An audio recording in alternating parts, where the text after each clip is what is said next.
Good afternoon, and thank you for joining us this close to the end of term. I know we're at that point where we're all just crawling towards the finish line, but thank you so much for being with us, and we hope this will be a really useful session.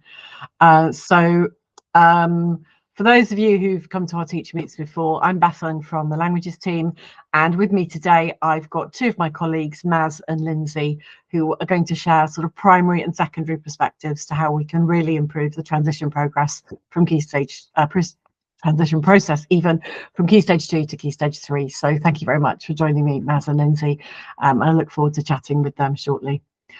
Before we go into that, I just want to kind of look briefly at some background into transition and some things we need to be aware of.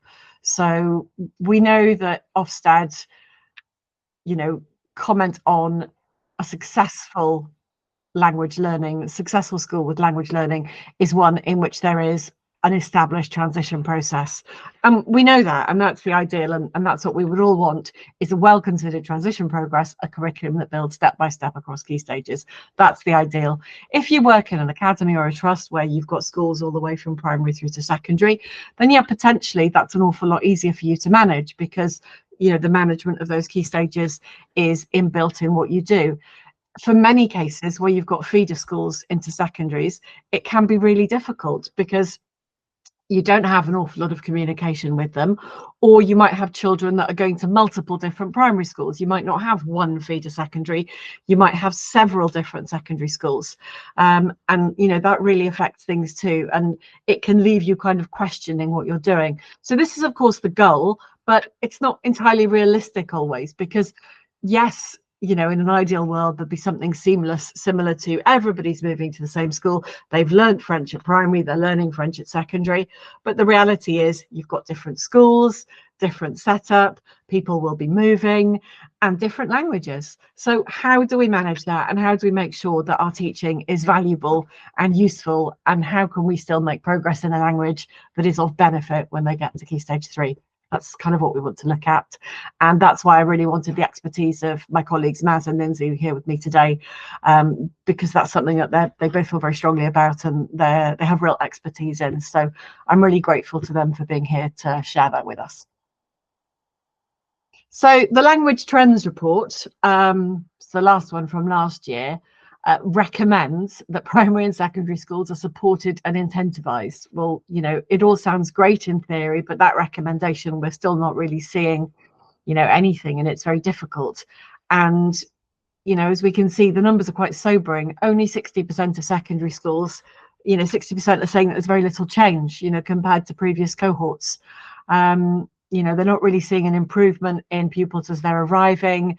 They're not really seeing these sorts of things. So secondary schools, despite primary school having improvements in language learning outcomes, secondary schools aren't really measuring an awful lot of change in pupil preparedness. And I think that's a really key phrase, actually, pupil preparedness, because that doesn't mean teaching them loads and loads of content. It's actually preparing them for languages at Key Stage 3, which is what we want to look at. So it's kind of what I want to focus on today. This is really interesting. These are just some comments from the Language Trends document. Obviously, we're looking forward to the new one coming out soon. But, this is true, isn't it? Some students are better prepared. It depends on the school. It depends on the nature, of how things have been. Absolutely. That it's really a mixed picture, isn't it? Feeder schools offering French, schools teaching German and Spanish. So, it's generally, this is, the major thing, only 3% of secondary schools enabling all pupils to continue with the language they learned in Key Stage 2. So, that's quite a sobering number. So it's quite important to realise that you're not alone with these difficulties. You're not alone with wondering how you can best support your children and how you can actually make the time in primary school meaningful with regards to what they go on to do with compulsory language learning at Key Stage 3. It's no surprise that it's inconsistent, and it's no surprise that there are often no contact with primary schools. It depends very much, where you are. So, for example, where I live, there's a cluster of feeder primary schools, and they all go to the same secondary school. And with the exception of a very small handful of children, everybody from those classes will move on to that school, simply because geographically it's the only place for them to go. But in other cases, in other areas, you will have children going to a wide range of schools. And therefore, it makes it an awful lot harder because your connections will be much more disparate because you've got several schools to consider, or you may not even have one sort of obvious designated school that pupils go to. So, it's much, much harder. And, as Lindsay will no doubt be saying shortly, the report states that more often than not, language learning at Key Stage 3 starts from scratch. And that's the issue. So if that's the case, and teachers at Key Stage 3 are kind of taking the view that, okay, we've got a blank slate, let's start again, because we've got children who've come from all over the place in different schools with different experiences, how can you make sure that what you do adds value to those children for their preparedness for secondary school? This is great intervals. Look, it's not great in terms of outcomes, but it's great in terms of getting us to think, really, which is the lack of continuity means that secondary teachers take little or no account of prior learning. And this is why a very content heavy Key Stage 2 is not really necessary, because most content, most topics, vocabulary, etc., will be taught. So teachers shouldn't feel under pressure to think, oh my goodness, everyone must be able to count to 10, everyone must be able to name 11 colours, everybody must be able to name their pets, everybody must be able to name the room in the house. That simply isn't the case, because there is repetition built in. But what is most useful is that they are prepared with the skills required to equip them for Key Stage 3. So things to consider, really, for you to sort of reflect on are the links that you already might have with secondary schools, and indeed other primary schools, because it may well be that you have issues in sort of linking with other secondary schools because there are so many, or they're simply not engaging with you. But actually linking with other primary schools in your group may be, the best way forward, so that there is some degree of cohesion there, particularly for a Year 6 final term. I think that's when it becomes the most critical for this. Is there a primary languages coordinator from their school? Is there somebody, or is there someone you can speak to, to find out who the head of languages is? Ask your head teacher or deputy head or assistant head to make that connection for you. If you're lucky enough to be in a school that has a cluster and you therefore have regular transition meetings, as people obviously will do, to look at English, maths and science, well, is there a way of facilitating something with languages? And what about the whole school transition policy? Where does languages fit into that? If it's not in there as a language leader, that's something to kind of consider, to look at, to think, well, how can I use this to my advantage to actually make sure that my subject is considered when transition is taken into account? It's important to think about any contact that, particularly if you're not a class teacher and you're the language lead and you have Year 6 teachers who are teaching the languages, well, do they have any contact with secondary languages departments? Would there be any way of checking that? Is there any way of getting them to come in the summer term? Is there any scope, particularly when year groups have left, when Year 11 or sixth form have left the school because of exams? Is there any opportunity for them to visit? Can we ask them to work with us? Could you ask them to work with you to perhaps look at a transition unit, so you actually discuss with them what they would like you to cover? And very often it's unlikely to be content, it's far more likely to be skills based. It could be cultural, something like that, but just something to kind of prepare children a little bit more.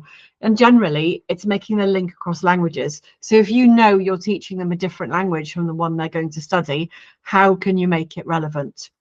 It's exactly the same. The same problem is faced in Year 9 when children make their options for GCSE, and teachers have to try to engage them for the rest of the year after they've already made a decision they're not going to carry on with that subject.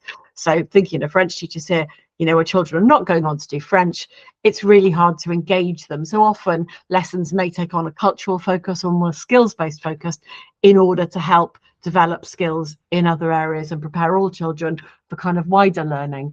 Similarly, is there something you could build in here? So if children know they've been to their open evening, they've got their place at their secondary school, and they know that they're going to be doing German, but up until this point you've been doing French, well, actually it's about thinking, what can you do to make it relevant? Because learning more and more vocab isn't necessarily going to be relevant to them. And actually it's going to stress you out, because you're kind of going to concern yourself with covering more and more content, which really you want to kind of help with the transition process and smoothing that journey to being a more independent language learner. The key question really is what we do in primary school to prepare pupils either for learning a brand new language or continuing with the language they've learned.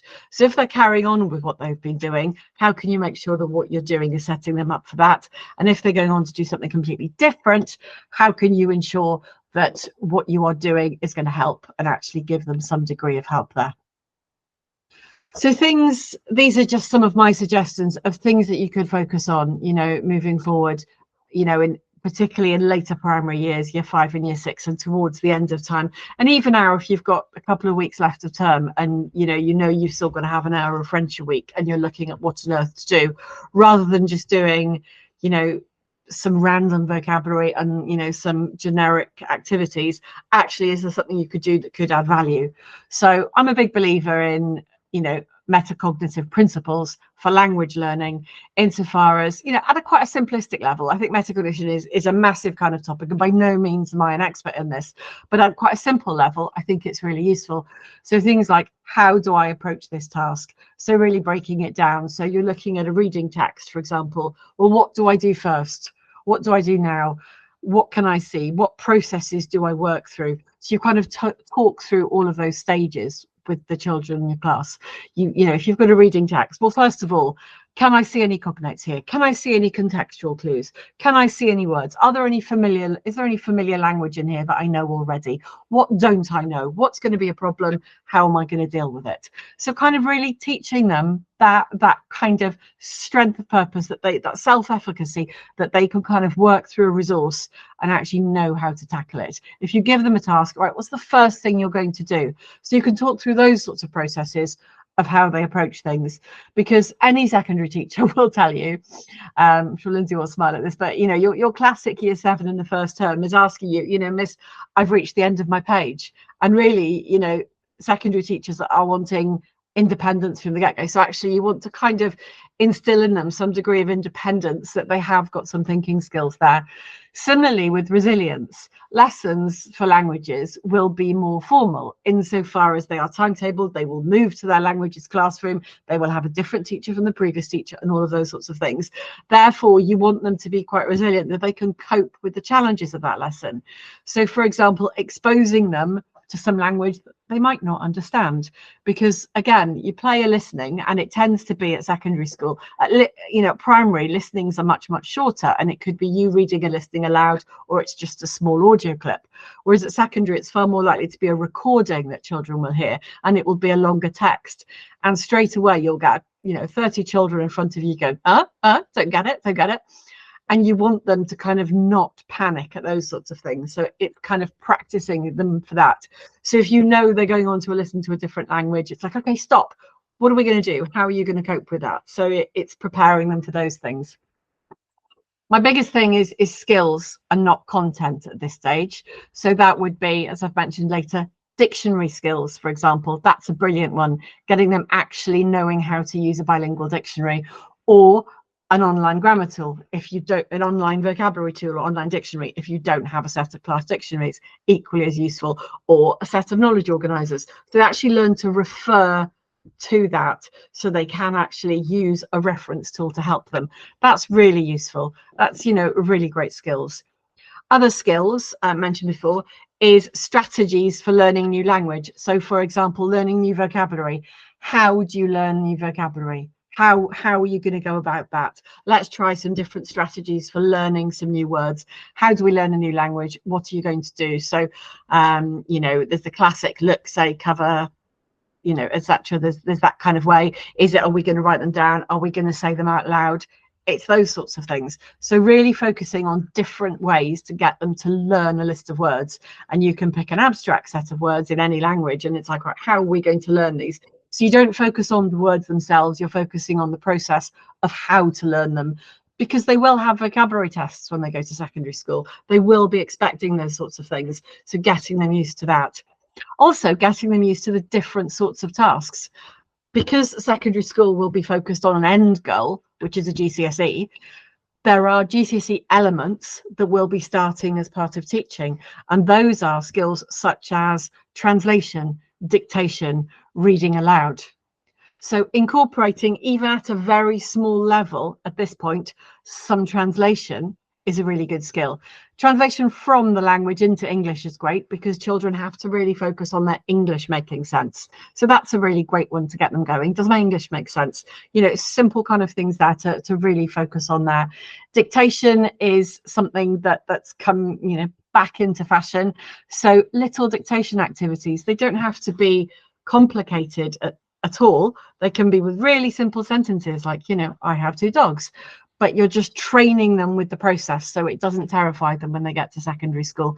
And the same with reading aloud. That's having an increased focus thanks to the new GCSE with phonics. So actually, you know, working on reading aloud is a really good one as well. So grammatical concepts, rather than feeling you have to teach them a specific tense in French or you must teach them certain words, etc., actually understanding what they all are and the purposes in the sentence is really helpful.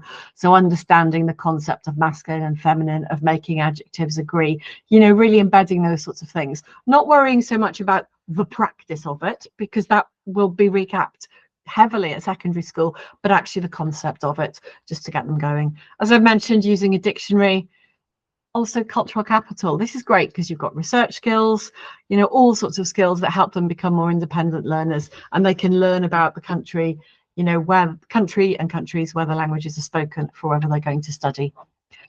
This point for transition is a great time for songs, stories and rhymes, having fun with the language, but also with a cultural focus. So listening to current musical songs from France or Spain, for example, reading short stories in the language. These are all great things to be doing. You could possibly look at authentic resources at this point. So finding something online, a little magazine article or a poster or those sorts of things, and actually looking at them and saying, well, use a dictionary. Can you find out 5 words from this? You know, what skills? And using it from a skills point of view to say, look, you're not going to understand every word, but this is real French. What can we do from it? You know, that can be great. It's also a great time to really focus on pronunciation and phonics if you know that they are going to carry on with your subject. So if you know you're doing French and the majority of children are carrying on with French, then it's a great time to really focus on just pronunciation, which fits in with reading aloud. And it's really great to try and embed that. Strategies for learning new languages, I've said, so picking up new words for, you know, the sounds, for sounding it out, for training yourself with spelling, for learning new vocabulary, really important. Self-reflection fits in with metacognition, so asking them to think about how you learn a language, how they've done it so far, and you know what they feel has been really useful, what's worked well for them, what do they feel they need to do ready for secondary school, etc. But most importantly, building their confidence, because we want them to start secondary school feeling that they have that real can-do attitude to languages, that they can do it. It's something they can do, they're not afraid of it, so that, you know, you really build their confidence. It's like, great, look, you can do all of these things, this is fantastic, you are ready to move on and, you know, do this at the next level. And that's the most important thing really, is to, as the national curriculum says, to foster that curiosity and to give them that knowledge of the world, and to really, you know, enthuse them about learning a language, which I think is the most important thing. So before we move on, as we're quite a small number this afternoon, if anyone has anything they want to pop in the chat, please do. If you've got anything, any particular transition concerns or anything you want us to discuss later, please do put them in the chat, and we'll have some time at the end to kind of come back and talk about those if there's anything you feel you'd like us to cover in particular, or anything you'd like us to look at. So we're going to look now at the primary perspective, and I'll call upon my colleague Maz, who is an extremely experienced primary practitioner with years as an assistant head, as a subject lead. She's been through multiple inspections and deep dives, has worked closely not only within the school and within leadership, but also sort of within the broader county and within a trust, etc., to within the academy, to actually look at, you know, how language learning builds in and how important it is. So she is someone who has a tremendous amount of expertise with regards to the pedagogy of language learning, but also the reality of what that means in the classroom, having been a language lead really recently. So I'm going to hand over to Maz, who's just going to chat a little bit about the primary approach to transition, really, and if there's anything that we need to think about. Thanks, Bethan, and thanks for all that really, really useful information there, and just good to see it from all sides. So from my point of view, I've been through kind of the transition kind of process, not only as a language lead, but also as a year 6 teacher. And the two sides of that are really incredibly different. So as when one of my early roles where I was purely a languages leader, I could really focus on what we taught and what I taught, what those children needed to know. I could liaise with my the year 7 teacher at our local secondary school, and we could get together and we could do all these lovely transition projects. But then further on in my career, when I was kind of, taking more responsibility for year 6, for kind of overall curriculum, for kind of, looking at that transition overall, I realized the sheer wealth of knowledge that has to be passed from secondary school to the secondary school from the primary school. So if you think that year 6 teachers and kind of deputy heads, assistant heads, those people in those roles, Senkos, etc., have to pass on a huge amount of safeguarding information, SEND information, overall levels on all the your core subjects, your English, your maths, your SPAG, your writing. So all of that has got to go up to secondary school. Your year 6 teachers probably only got an hour to give that information over for maybe 30 children. Different meetings with different different schools rather. So depending on the kind of situation in which you work. So my school, I had multiple children going off to different schools. I probably had to meet with, I'd say, 5 or 6 secondary schools, all of whom I had multiple children to discuss. So you've then kind of got to think, well, when am I going to have time to talk about languages? When am I going to be able to talk about these individual other subjects? And kind of looking at that as a subject leader, you then think, wow, that's quite a lot of pressure on your year 6 teachers to pass on additional information. And that's where I think it's key for your subject lead to do that liaison if they can, because your year 6 teacher is going to be so overwhelmed with all the other stuff that they've got to pass on. So if you can, as a language lead, do that liaison for them, I think that's like really, really important. Some of those concerns that you might have, I think you can worry that you've not taught enough. Have we covered enough? And I know Bethan mentioned earlier, didn't you, about content? We worry such a lot about content, but retention of content isn't particularly very good if you have such a broad amount that you're covering. People, the children are not going to remember it because you're not going and recapping all of those metacognitive skills that Bethan talked about. You have to recall information and go back to it several times before you remember it. You've got to think about the pressures from the other curriculum subjects. Now, my kind of perfect scenario when I was teaching and leading languages was prior to the 2014 curriculum change, when we didn't have such enormous pressure to get children to these kind of really inflated levels in English and maths. We had so much time to embed all of the other curriculum subjects, and that kind of all went by the wayside a little bit, and slowly it's all coming back in. But you've got to remember all the other things that you're preparing children for, particularly in year 6. Those SATs are so important. Once SATs have gone, you might have writing moderation.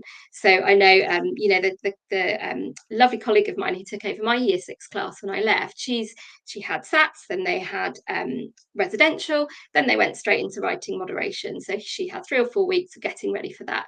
Then they've got production to do. You've got so many other things to do, plus all those transition visits and preparing for next year. So all of that means that your languages can be lost in that transition process. Then also another part, I've written there that it's only a tiny part of a packed curriculum. And I think we have to remember that because the children have learned an awful lot in primary school, and they will only retain a little bit of it. And the other thing being that it also means that we kind of, as a subject lead, we can get really bogged down in our subject being really, really, really important. And it is important to do that, particularly with languages when they're so important. But you have to remember it's just a slice of this really big provision that your children will have had at primary school. So we have to just kind of take the pressure off ourselves and think, okay, I'm not going to be able to hand on all of that information about whether they know all the 10 colours and the subject, the numbers up to 100. We're not going to be able to pass that information on because there's so much else going on. There's also, and I think Lindsay will talk about this a little bit too, there's there's some summer learning loss. There's particular learning loss from that real pressure up to SATs. And then when we kind of finish that and kind of primary schools go into more of that kind of holistic movement off to transition with, you know, the productions that you might do, the trips, the residential, that real kind of looking at your children more pastorally, and kind of the pressure's taken off them with some of your curriculum. And so therefore there is a language, you know, a learning loss across that summer. And we've got to be realistic about that as well. We've talked about it earlier, the different feeder schools teaching different languages or using different approaches. And I think also at the moment where lots of schools are becoming parts of trusts and multi-academy trusts, they might get told to switch a language. So ours was German for a long time. I don't know, Beth knows that. We were taught German at our school for a long time. And then we moved to You've kept that very quiet. That's because I didn't teach it.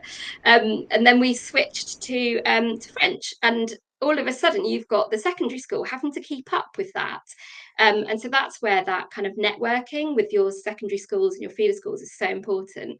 So that kind of switching languages can be quite a worry. And certainly our school, the school that we mostly feed to, most children there pick Spanish because of the other feeder schools that are bigger than us. So a lot of the children would go off to secondary school and find that the majority of their children would go off into their peers would go off into Spanish, and there'd only be a very small number of them learning French, which again has a bit of an issue for kind of the year group, etc. So strategies, kind of things that I came up with to overcome this a little bit, is first of all, the long-term aim, the real core aim of primary languages is to instill that love of languages. So if you can do nothing else between, you know, year 3 and year 6, if you can get children to love languages and playing with languages and just looking out for different words and comparing them between different languages and just enjoying the cultural aspect of being able to talk to different people around the world, then that is really, really crucial, and that will carry them through all of these transition issues. The other thing, you know, I said earlier, my ideal scenario back when, you know, before 2014, I just had the most lovely job where I would go through around primary school teaching French to all of the children across the whole school, and I just was able to immerse myself in languages.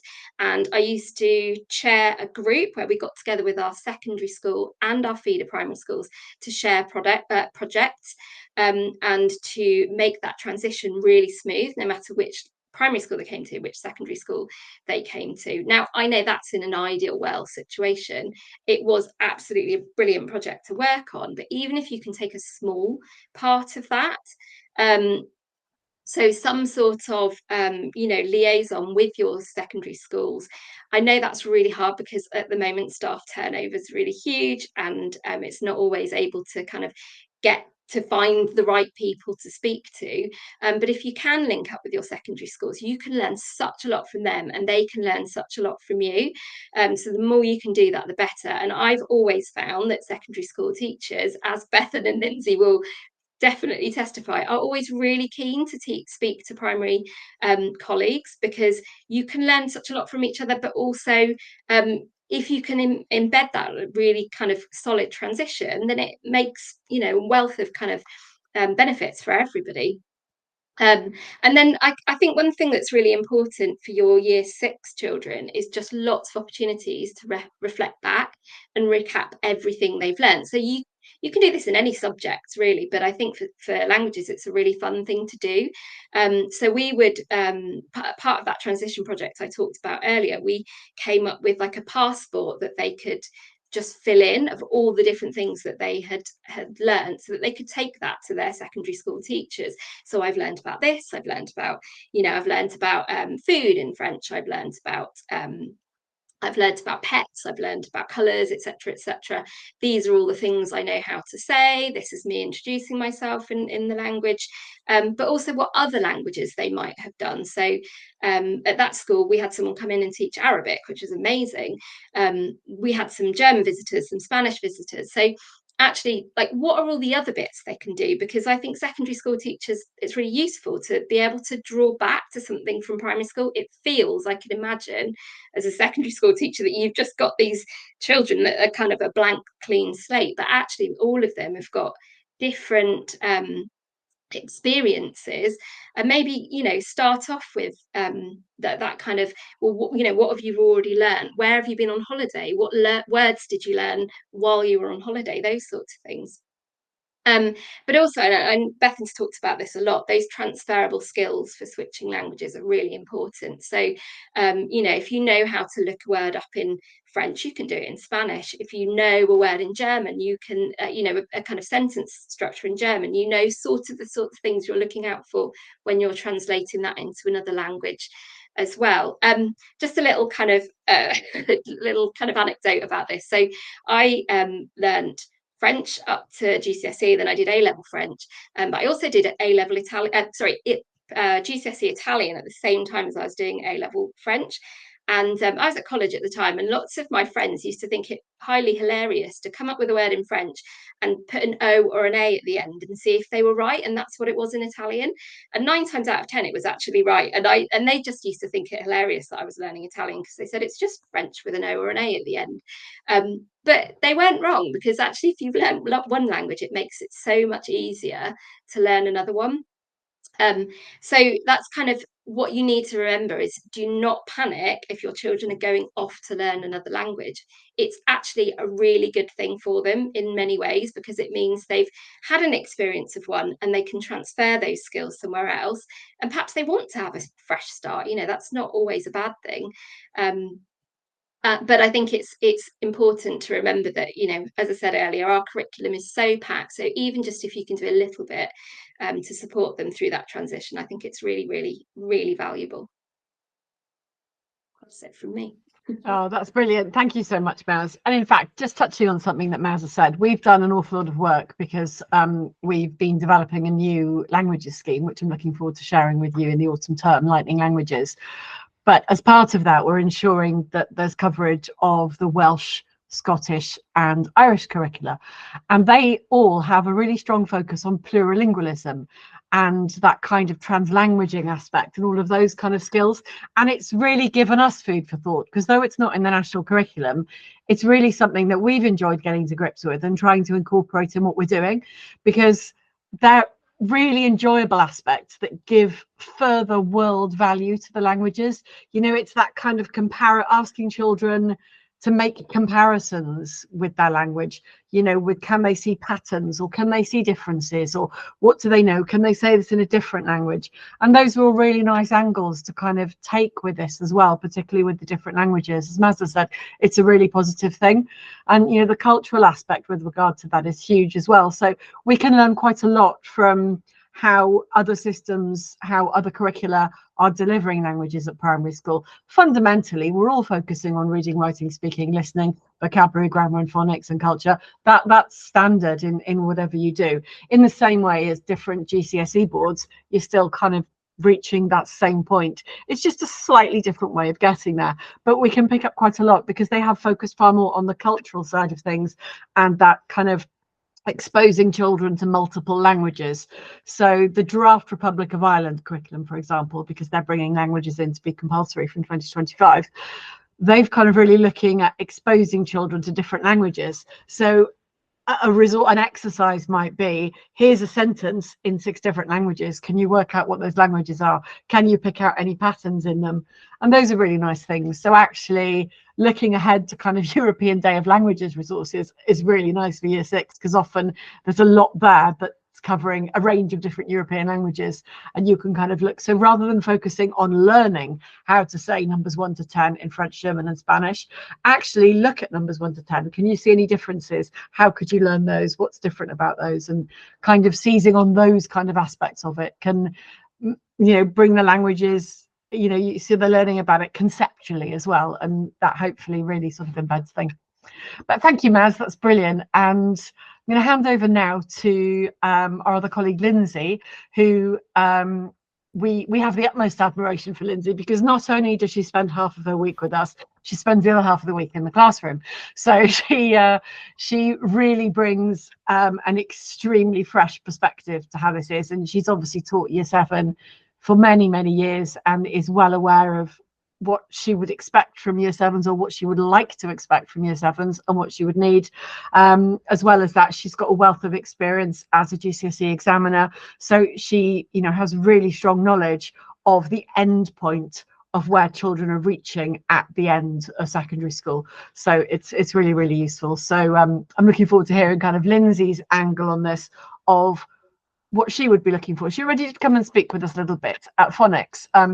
Our 3 pillars, embedding the 3 pillars at primary school. She came and talked about, you know, how that would, what you needed to, what secondary teachers would be looking for. And I think it's always really useful, because we worry so much about content coverage, but actually there's a real difference in what secondary teachers would actually like a lot of the time. So Lindsay, if you're okay for me to hand over to you. Yeah, thanks, Bethan. Yeah, hi everybody, it's nice to be here, and I hope I'm not going to just repeat a lot of what's already been said. A lot of the concerns and things I think we all share.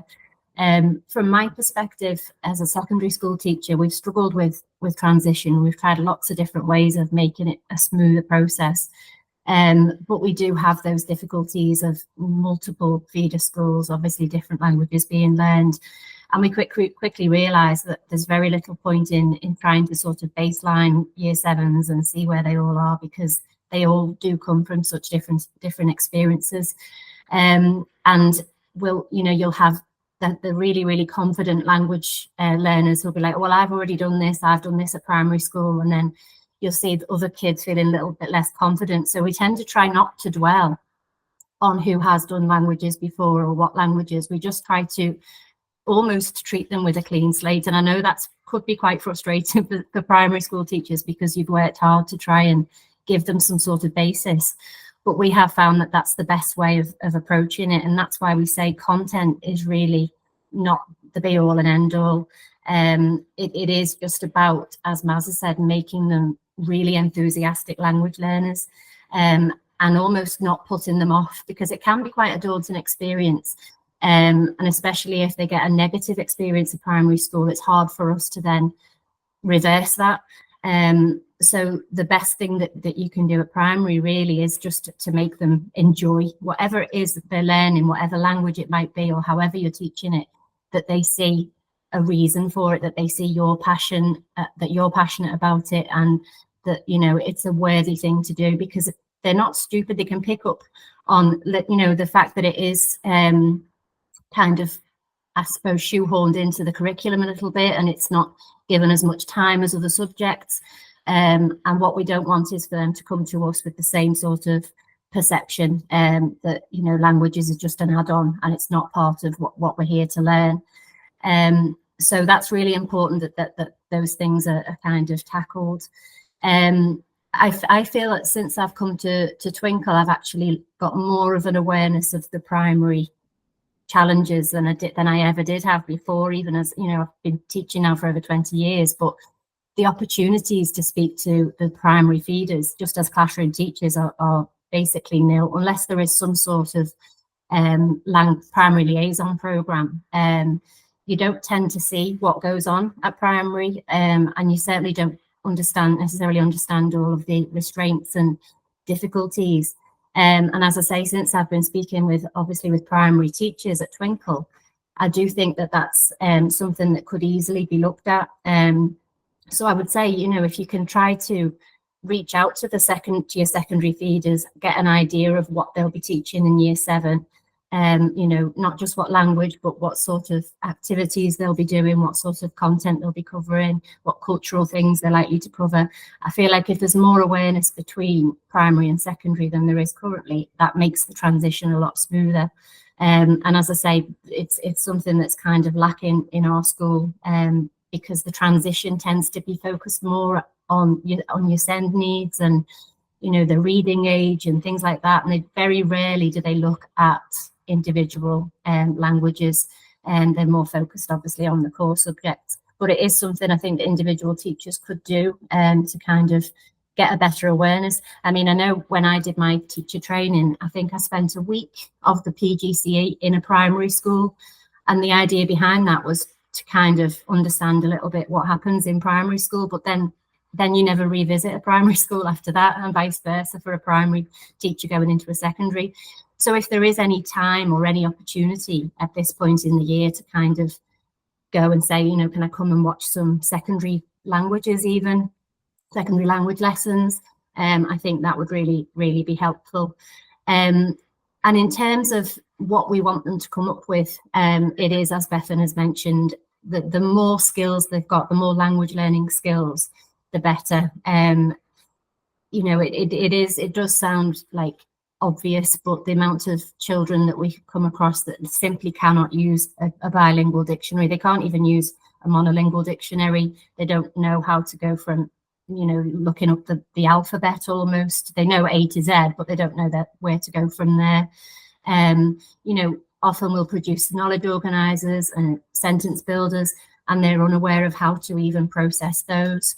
So it's those kind of skills, and if possible, the more exposure to the native language as you can possibly fit in, whether that be through songs, whether it be through, you know, TV programs or videos, because the shock on their faces when we first play a listening passage to them in secondary is like, they just cannot believe the speed of what they're hearing. And they almost shut down instantly, and oh my God, that's far too fast. So I think if they had that awareness of, well, actually, that is how fast French and Spanish people do speak. So yeah, just kind of the exposure, if there's any exposure to the country and the language that you can give them, I think that would also be helpful. And yeah, I mean, just, I'm not going to repeat all of the other things that were in Bethan's list, but that vocabulary retention, how to, you know, enable them to kind of retain things from one lesson to another. We find that's a real weakness in year 7 in particular. So you're almost starting from scratch every lesson. They don't retain stuff from 1 week to the next, or 1 hour to the next in some cases.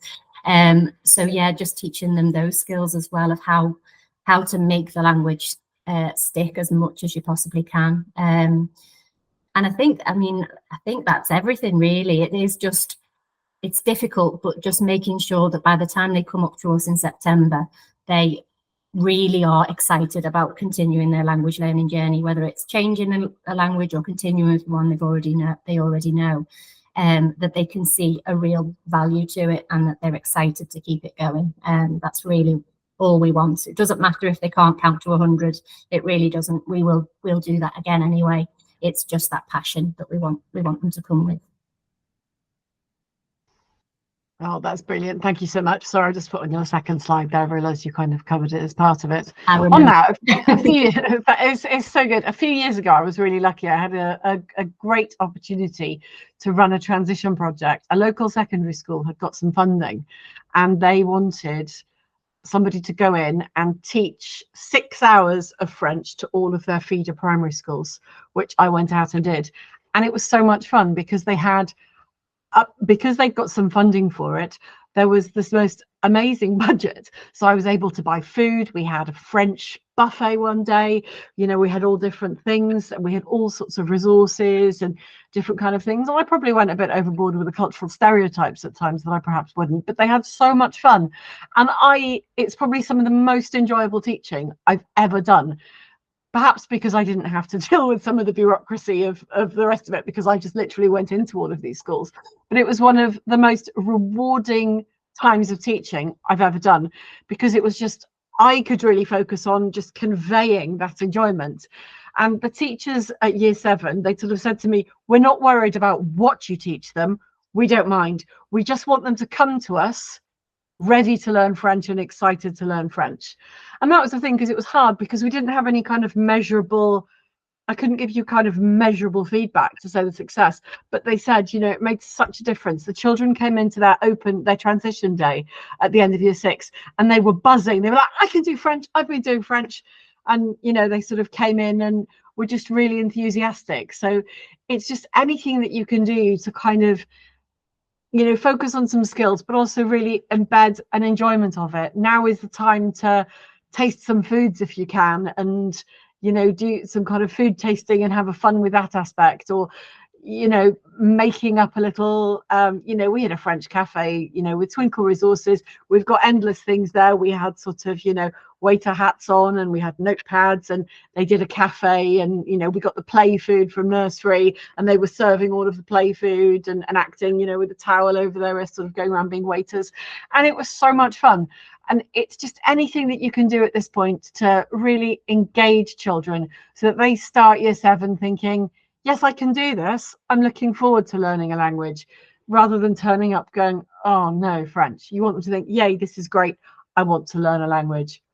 I can see the difference. I think of my own children, one of whom's in sixth form now, and one's in year 9, both of whom have been really successful at languages at school.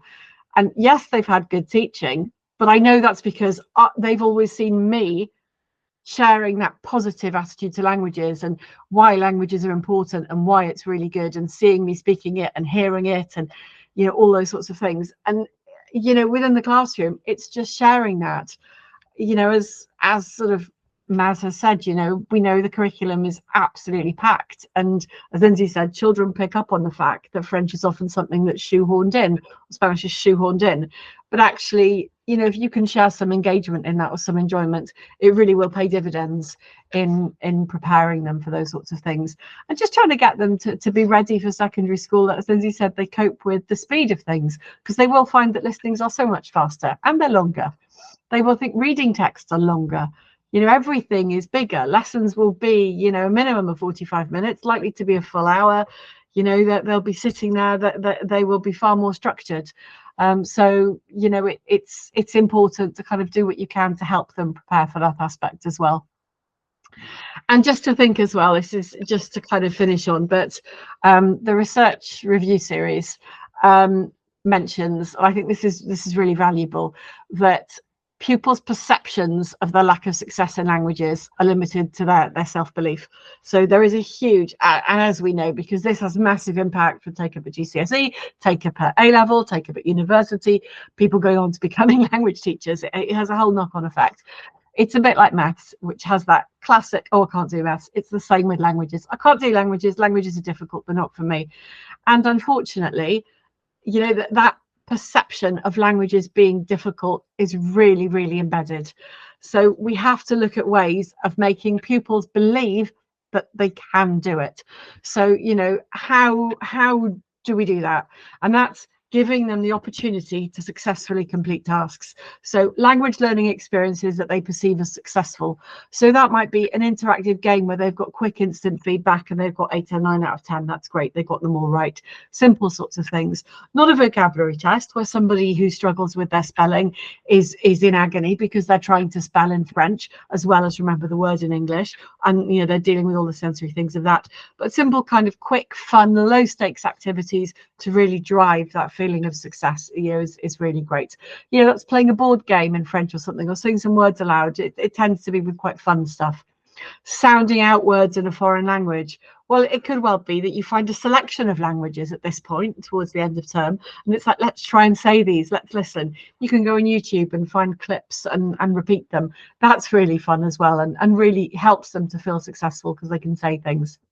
The building blocks are in place. That's what was said about, you know, autonomy when they get to sixth form or get to year 7, so that they are feeling more independent and more ready to learn. So, you know, not all the building blocks are going to be there, but they know what they are. So simple things like knowing how to use a dictionary, knowing how to look up a word, knowing what to do if they get stuck, how to have some strategies to cope with things. And also seeing other children communicating effectively as well is seen to be really motivating as well. So that's really interesting. And also their motivation, it's thinking that they feel successful in their learning and they know how they're making progress. So that can be really good. So I think it's really important to actually take stock with them and remind them of all that they can do. At this point, they might sort of feel a little bit dejected because there is such a heavy focus on content, and there is that feel that, oh, they must count to 100, they must know all the rooms in the house, they must know all the colours, they must know all the school subjects. Absolutely not at all. That is not a definition of progress.